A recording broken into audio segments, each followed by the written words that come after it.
Hello and welcome to IFFR Afterthoughts. My name is Shelly Kraicer. I'm a programmer here at the International Film Festival Rotterdam. I hope you just enjoyed the screening of Drifting from Hong Kong by director June Lee. And we're very fortunate to have June Lee with us right now, coming to us from Hong Kong. Welcome. Thank you. Thank you. Um, let's start this afterthoughts discussion maybe by I'd like to ask you a little bit about your background, where you're from, where you studied film. This is your second feature, I believe. Maybe tell us briefly, a bit about you. Well, I'm from Hong Kong. I grew up in Hong Kong. I didn't study film though. I went to journalism school, so I did journalism, and for a very brief time, I was a reporter. And then I did a master in the UK, and then I came back. I start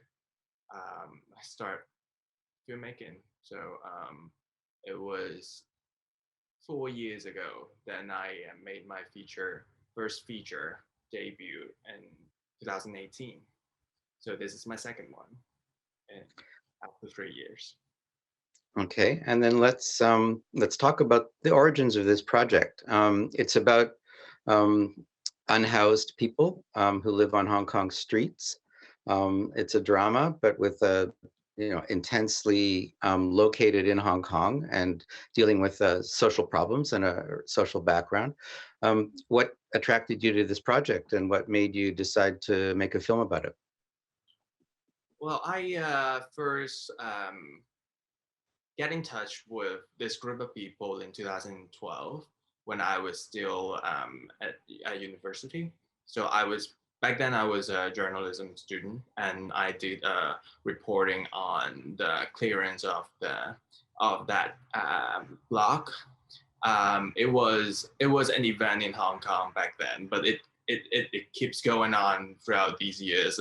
In the beginning of last year, there was another incident, and the the um, the street sleeper who sued the government passed away by the end of last year. So it is an event that keeps going again and again in Hong Kong, but um, so it's still when I start thinking about this project, it was 2017 because um, in 2016 when I revisit the site after all these years, it was a little different than when I first came. There were more wooden houses because when I first came to that block, people sleep in the open, so they have a bigger connections with each other. When I got back again, they got cleared once in a while, so they have this blockage to others, to the outside world, and the dynamics was a little different. So I spent a little more time researching on the community and see the change throughout these years. So the story, when I wrote the story, it's I put all of this research and experience into a condensed year, but it's the experience of so many different individuals because people come and go, and a lot of them pass away before you can say goodbye to them. So this is the experience of a group of people. Um, there are some films in Hong Kong film history, recent history, that your film reminded me of, and I'm wondering if you had any inspiration, for example, from Jacob Chung's Cage Man from the early 90s, which is about men living in basically little cages in a society apart in a tenement, or maybe more directly connected to this film is the great director from Hong Kong, Anne Hui's Ordinary Heroes, which also features social problems and social workers in Hong Kong, and in fact shares a lot of the cast, or your film shares some of the cast with Ordinary Heroes? I think Caged Man was more of a reference when I wrote it because it directly concerns living space, living problems, and a big group of people having ups and downs throughout a clearance project. That was a very direct reference to it, and it's only after we go into production, we go in after all the casting and and the scouting of the crew, because we also share the artistic director with Ordinary Hero. But we didn't do it in purpose. It just it comes to a point that I realize that this is a big reference to this film too, because at first I didn't think, because it's structurally different, because Ordinary Hero has a very poetic and fragmented structure, but mine is a very traditional event based story. But then I realized the spirit of the film is very similar, and the feeling of it. And it's also because of the cast. That in writing this story particularly, I didn't really picture the characters in with actors in my mind, because I had all these real people in my mind. So when I was writing it, I was imagining all these people that I have met doing these things in the story, not as actors that I want to find them and then I picture them in my writing. It was not like that. It was heavily based on real people. But then at the end of the day, we found the best cast, I think. Loretta Lee and Jae Kwon Ho, they were those characters, which reminds people of Ordinary Hero. And also because of there is a very important character, Father Mella. So that was also because he was the one who keeps on fighting all these years from the 70s to now, and he was still in Hong Kong doing the same thing, holding the same belief, and that also reflect in the film how the spirit of the film it becomes similar. That I have to really study Ordinary Hero before I started filming. Father Mella is in a extended cameo, right? He's the Western older man who sings a song to this group, Yeah. and he was the character that Ordinary Hero's central character Anthony Wong was based on. Just for He was doing the I- same thing because in Ordinary Hero, he was also staying with the homeless. When we start the film, we see that.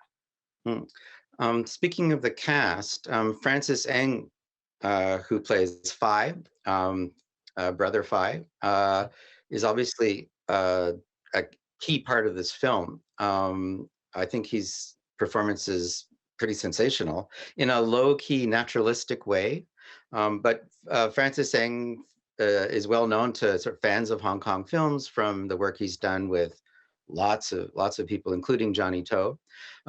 Talk about, in particular, choosing Francis Eng and working with him. It was quite a daring choice. He's big, obviously, and he has a big character, big personality, and he improvises a lot. So it takes the whole crew and the whole cast to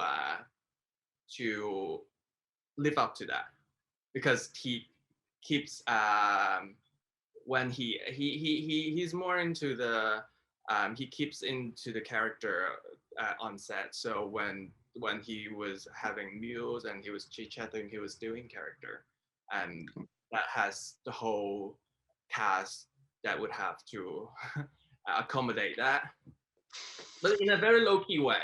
So when we were shooting in Shamshego, when we were setting up things, he would be sitting in the in the in the group of street sleepers, watching them taking drugs on the street. So that was how he worked on, and he was like looking at them and then studying how, because he make it into very details when he do the shooting and stuff, because he observes. When he has time, he go on the other block and look at, because we were shooting on the street and then people are on the street, and he was looking at people on the street and nobody noticed him as an actor because he was very different in this set. So that is very challenging for the whole crew and for the whole cast to have that energy, to have to portray this as a group of people, because this is a story of many characters. So people, we all have to have that kind of energy to sustain the whole thing. So especially for the two younger actors, it's hard to improvise in the same way he does, but they can live up to that. I'm very pleasantly surprised when I was on set. Yeah, it's really an ensemble film, isn't it? The sort of audience's sympathies and interests are dispersed among the various characters, which is, I guess, tricky to control. And the energy flows among the different characters, but there is kind of the sense that Francis Ng is at the center of a galaxy or a small community of people. Speaking of community, the geographical location of the film is quite specific in Sham Shui Po. Do you want to talk a bit, explain your choice of the location and the significance of that location, maybe for some of our audience who isn't so familiar with specific geography of Hong Kong? It's actually well, because I grew up in Kowloon and I go to school in Sham Shui Po. It's for me, it's in the at the center of the city, but a lot of people don't consider that because a lot of people think that Hong Kong Island is the center. But I would say it's the center of the city because it's between New Territories and Hong Kong Island, and it's the poorest part of Hong Kong. So when during the 2000s, um, the whole gentrification project in Hong Kong is like goes from Kwun Tong in Kowloon East and then goes to Mong Kok, Yau Ma Tei in Kowloon Center. And then they all clear away people who are living on the street. And then at one point, all of the people just are condensed in a block in Sham Shui Po. So it become very condensed, very big community under the flyover. So, and then when the project finally comes to Sham Shui Po, when they start to build new buildings in that block, it becomes a very significant move to clear out the people right over there, because there are a lot of them by that time. And it's when gentrification happens, when it happens in a more privileged area, you don't feel that kind of sentiment. But when this happens in where all the poor people lives, it drives people when there's nowhere else left to go. That is why I think it's important to remain in this part of area of shooting, because we do the shooting in Sham Shui Po mostly, and even when we cannot, we are still in the larger Sham Shui Po district. So it's the Sham Shui Po and the Sham Shui Po district where Okay. we are concerned with. And speaking of the shooting, I understand that you shot the film in quite extraordinary circumstances in Hong Kong for at least two reasons. One is it's during COVID, so you had to deal with that very special situation. And the second is it's also during the Hong Kong protest movement and the demonstrations, which happened on the streets. Talk a bit about shooting during both of those crises, or both of those extraordinary times in Hong Kong's history. how did that physically affect your shooting? And maybe go back a bit and talk about how that may have affected the atmosphere and the mood around the film. Yeah, when the movement happened, we thought of postponing the shooting, um, because of the difficulty, because most of the scenes are on the street. But luckily, we didn't, because we actually finished shooting the principal shooting right before COVID hit. So it was around New Year time when it hit us on our side, and we shot that before the worst part came in. So we spend most of the time. We have reshoot some of the inserts, but most of the COVID period we were in post production. But talking about the principal shooting in production and in the movement, and it was very difficult, because normally when your assistant director come to say something to you, it's, well, we don't have enough time, we only have 2 more hours in this location. And then and then during this shooting, my assistant director is like, the police is on the other block, should we leave right now, or do we keep going? We don't know what would happen when the whole fight happens on our set. We're more we have to be more fluid this time. A lot of plan changes. And then we realized November, that was when we were shooting. November was the most intense month at that time. But we couldn't stop, because most of the scenes are on the street, and we view stuff on the street. So it's impossible to review the whole thing again when everything is gone. And now the site we shoot in is actually something else now. They have construction under the flyover. So we had to keep going. That was also the emotion during that period of time, um, that had an influence in this film, because when I wrote the script, it was a little more lighthearted, such as when I said I had a heavy reference to Cage Man. It was a lot of comedic moments.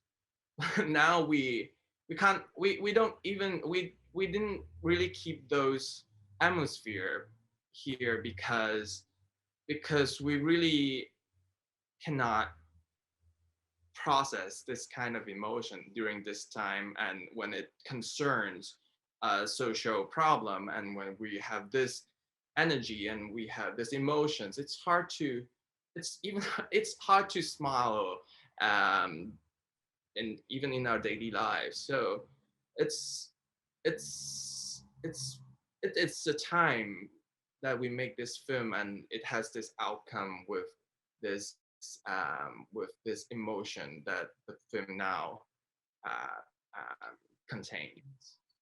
Um, is it hard for you to be an artist in Hong Kong, a filmmaker, a creator, in this sort of moment of crisis in Hong Kong's history, when it looks like the ways of lives of everyone is changing, when the government is becoming much more repressive and harsh, when the process of mainlandification, becoming more like China, seems to have accelerated?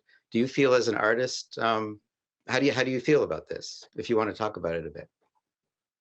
It's well, I guess it's hard for everybody. It's not only in the artistic side of life, it's in all aspects of life, that for those of us who remain, or for those of us who left, I think it's difficult for everybody. Um, well, but I think in the most difficult times, it's where humanity thrives, right? Where people use creativity to express things that they normally wouldn't think of, because it's not normal that we always live in this life and death moment, right? So that Yeah. is the tragedy where well, where time create great artists, right? I guess Yeah. I think it's a group of people. it's the phenomenon of us who wants to hold each other so closely in order to create, in order to live on. So I think, well, I think well, we don't really have a choice, but we have to move on from this and try to create something new and exciting. I think that's a good place to, we're out of time to wrap up the conversation. Thank you so much for sharing this incredibly powerful and eye-opening film with us. Thank you And so much. we wish you good luck in getting the film to local audiences whenever cinemas reopen in Hong Kong. And I hope you have a good experience sharing it with our international audiences as well. Thank you.